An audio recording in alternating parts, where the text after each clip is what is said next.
औज़ुबिल्लाहिमिनश्शैतानिर्रजीम बिस्मिल्लाहिर्रहमानिर्रहीम रब्बि इश्रह ली सदरी व यस्सिर ली अमरी वहलुल उक़दतम मिन लिसानी यफ़क़हू क़ौली रब्बि ज़िदनी इल्मा आमीन।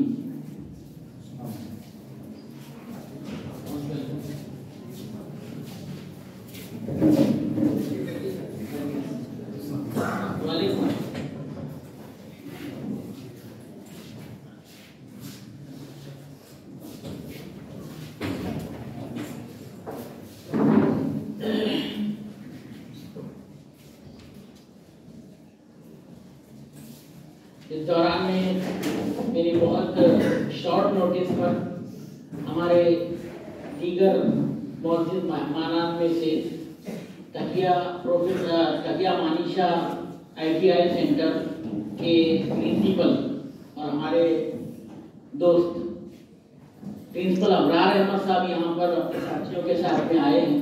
मैं उनका दिली खैर मकदम करता हूँ और मेरे साथी आसिफ जामई सर से मैं एक्सपेक्ट करता हूं कि वो सर को तोहफा गुल और शॉल पेश करें।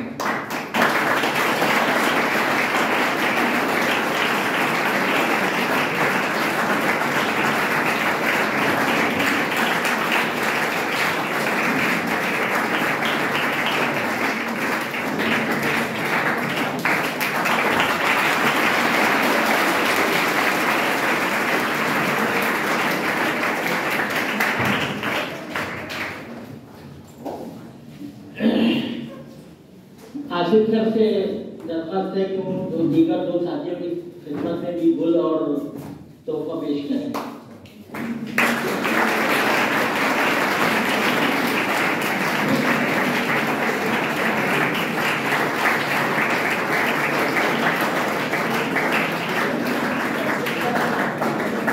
हमारे दरमियान एक और बहुत ही अहम मेहमान मोमिन मरियम मैडम भी मौजूद हैं। मैं आसिफ सर से ही गुजारिश करूंगा कि मैं इसकी खिदमत में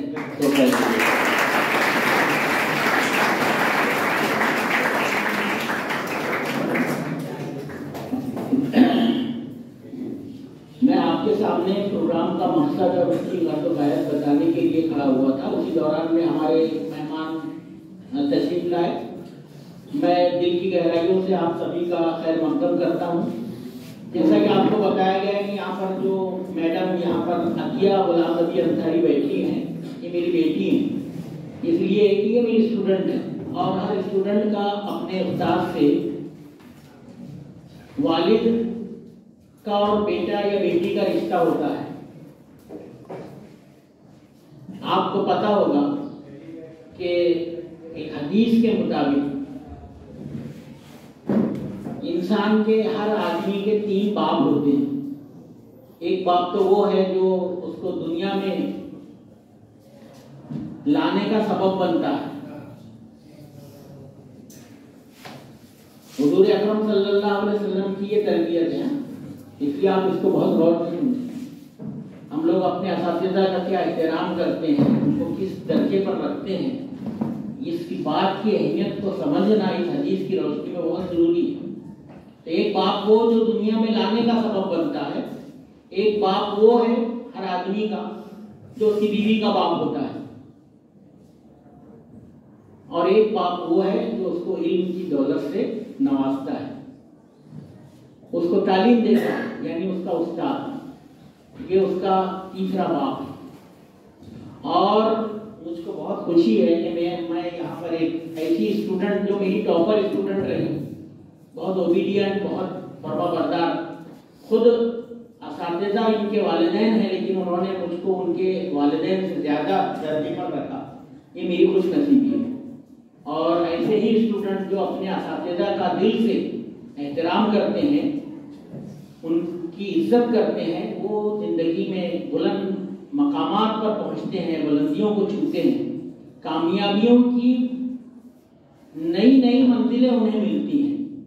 इसलिए यहाँ पर बैठे हुए तमाम तलबा, मैं ये एक्सपेक्ट कर रहा था, अबरार सर के लिए मैं इतना ज़रूर कहूँगा कि कल तक ये 210 स्टूडेंट्स जो 10वीं के 225 स्टूडेंट्स हैं, जैसे 210 स्टूडेंट्स हाजिर थे, क्योंकि 3 डिवीजन से हमारे यहाँ पर, क्योंकि कल इम्तिहान शुरू थे कल तक, ये हाल है हमारी कौम का कि आज इम्तिहान का यानी प्रीलिम इम्तिहान का पेपर खत्म हुआ है और ये 3 डिवीजन पूरे यहाँ पर मौजूद हैं। अब आप देख लें कि कितने दुख की बात है।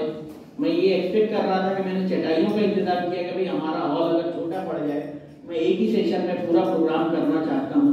ये बड़े दुख की बात है, बल्कि शर्म की बात है कि ये वो लोग हैं, ये इनके बारे में तो मुझको शुबा नहीं है क्योंकि ये हाजिर है और इन्होंने अपनी जिम्मेदारी का सबूत किया है। तो मैं इनकी कामयाबी के बारे में जरा सा भी कोई शक व शुबे का शिकार नहीं हूँ। इंशाअल्लाह ये कामयाब हो ही जाएंगे बिल्कुल। लेकिन मैं उनके बारे में फिक्रमंद हूँ जो यहाँ पर अब नहीं है ना, उनका मेरे पास में अभी फिलहाल कोई हल, जबकि इन लोगों को मैंने खासतौर से उन्हीं लोगों के लिए बुलाया। बहरहाल वो बातें तो वो करेंगे।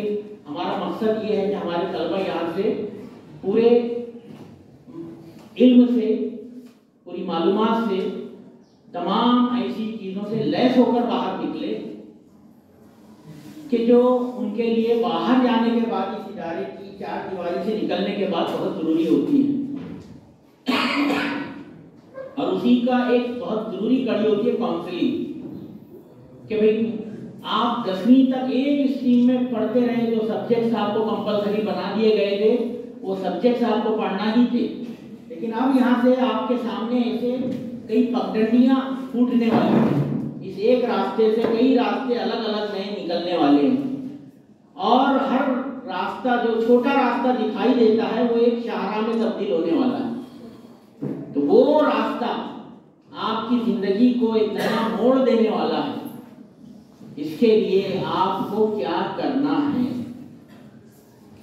क्या चुनना है मुस्तकबिल में कि जो आपकी जिंदगी को फायदेमंद बना देगा, उसका मकसद आपको जो है वो समझ में आ जाएगा।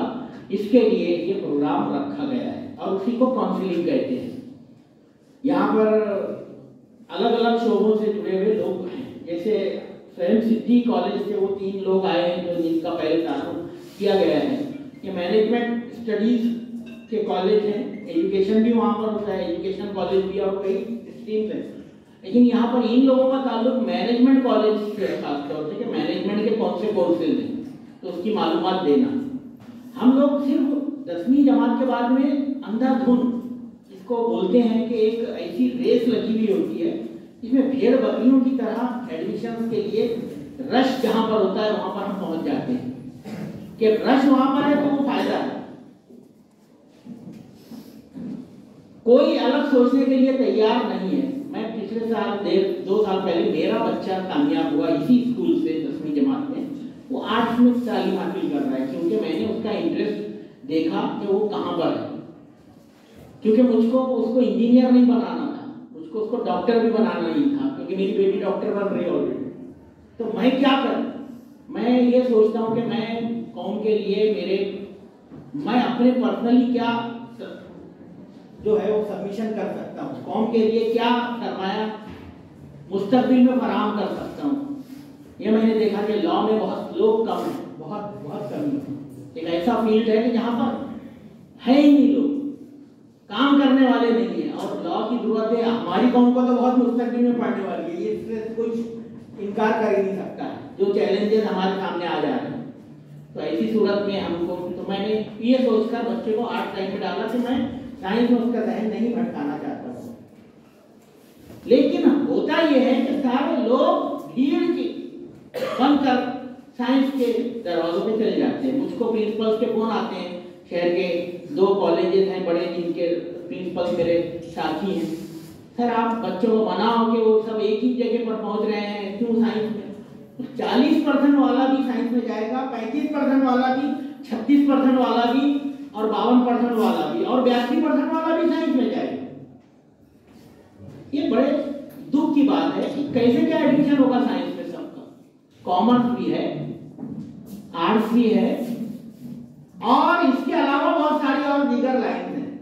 तो वो लाइन की मालूमात देना, क्योंकि मैनेजमेंट स्टडीज में आप क्या कर सकते हैं आगे, क्या आपके सामने ऑप्शन है, ये चीजें आपको आज मालूम होना चाहिए ताकि 10वीं जमात का बोर्ड का इम्तिहान देने के पहले आपके ध्यान में रहे कि मेरा ये गोल बन रहा है या मेरा दिलचस्पी का मरकज ये चीज समझ में आ रही है मुझको, तो मैं यहाँ पे जाना चाहता हूँ। और इसीलिए मैंने आज यहाँ पर मुख्तलिफ कोर्सेज की मालूमात। उसमें फिर अबरार सर जो हमारे दावत पर बहुत शॉर्ट नोटिस पे तशरीफ लाए, मैं उनका बहुत शुक्रिया अदा करता हूँ कि वो तकनीकी मालूमात यहाँ पर आपके लिए फराहम करेंगे, तकनीकी कोर्सेज की, टेक्निकल कोर्सेज की। ITI शहर में एक अच्छा बहुत कदीम ITI हमारी ही सोसाइटी का जारी है अल्हम्दुलिल्लाह, तकिया अमानिशा ITI।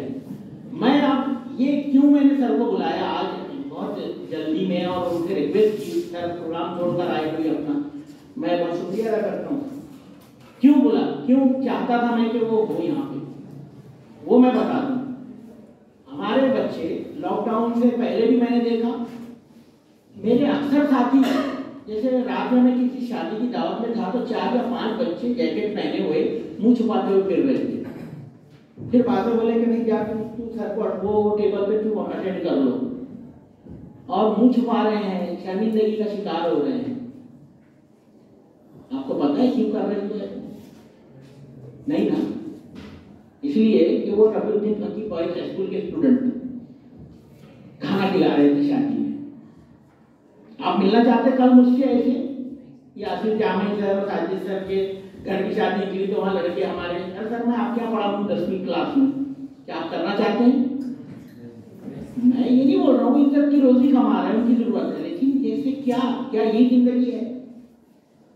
मैं किसी जगह पर अपनी कार या मोटरसाइकिल बनाने जाता हूँ, कार के नीचे से बंदा ग्रीस मारते हुए या नट टाइट करके निकलता है, अरे सर अस्सलाम वालेकुम सर पहचाने क्या?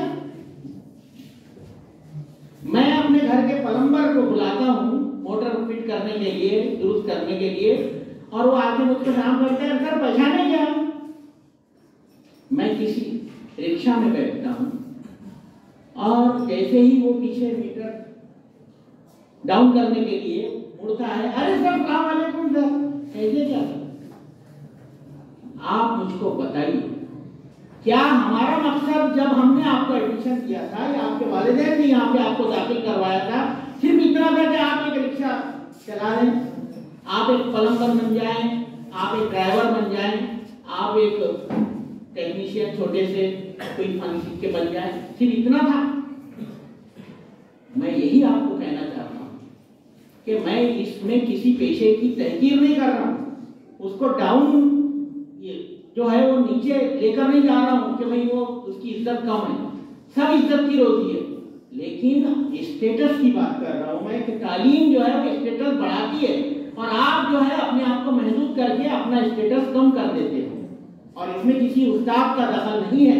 उस्ताद अपनी पूरी तवानाई लगाया था, उस्ताद ने पूरी एनर्जी लगाया था कि आप जाएं अच्छे कोर्सेज में एडमिशन लें, पढ़ें, लेकिन आपके ना वालिदैन ने आपका सपोर्ट किया, ना उन्होंने आपको हौसला दिया, ना वो हौसला यहाँ से जो मिला हुआ था, जो एक चिंगारी रोशन करके भेजी थी, वो शोला नहीं बन पाई और जाकर हौसला अधूरा रह गया। मेरा ये कहना है कि अगर आप आज कुछ सोच कर यहाँ से निकलते हैं तो इंशाअल्लाह, और देखें मुश्किलात सबके रास्ते में, आप बोलेंगे कि ये वो लोग सर ने जिनका किस्सा बयान किया वो इतने गरीब है। मैं अभी वो मेरे ऑफिस में बैठकर वो हमारे इन साथियों से, नौजवान दोस्तों से ये कह रहा था कि मैं जब जाता हूँ विजिट मैं खुद कर रहा हूँ हर घर के कई, मेरे ये साथी, एक भी साथी ऐसा नहीं बचा है जो ना गया हो घर पे बच्चों। हमने देखा है घर का हाल क्या है कि हम घर में दाखिल भी नहीं हो सकते हैं, हमको गटर के किनारे वो चौखट पर खड़े रहकर बात करनी पड़ती है पेरेंट्स से, क्योंकि उनके यहाँ बैठाने वाले जगह नहीं है। ये मैं जानता हूँ, ये हालात हैं हमारे, लेकिन मुझको ये कहना है कि कमजोरियां, मसाइल, चैलेंजेस सबके लिए थे।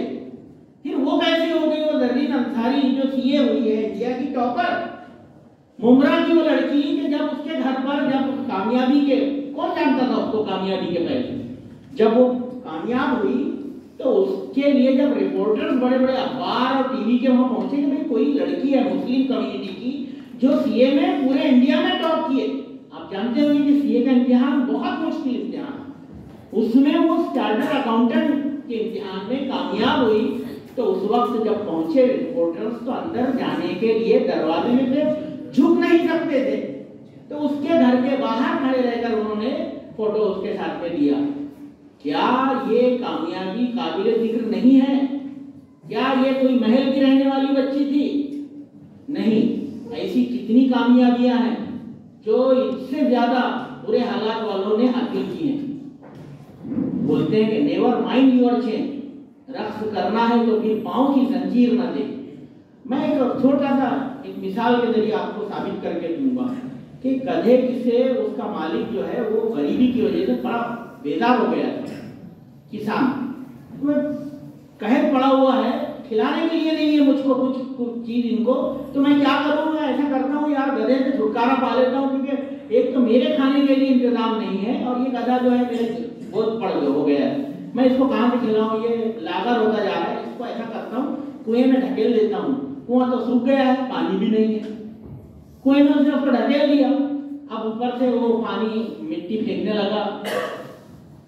वो इसमें भर के किसी बड़े झमेला वगैरह जो रहता है उसमें भरकर वो फेंकने लगा मिट्टी, और मिट्टी फेंकता तो गधा इधर उधर हो जाता। तो दबा देता हूँ, इसको खत्म हो जाएगा मामला, किस्सा खत्म, मेरी जिम्मेदारी खत्म हो जाती है, मेरा बोझ कम हो जाता है। कुएं में गधा नीचे खड़ा है और वो ऊपर से मिट्टी फेंकी जा रही है, वो इधर उधर होता जाता है, इधर उधर होता जाता है, इधर उधर होता जाता है, यहाँ तक के मिट्टी फेंकने से वो ऊपर पहुंच जाता है खुद ब खुद और फिर से जमीन पर आ जाता है। गधे की अकल इतनी हो सकती है, इंसान की अकल काम करने को तैयार नहीं है।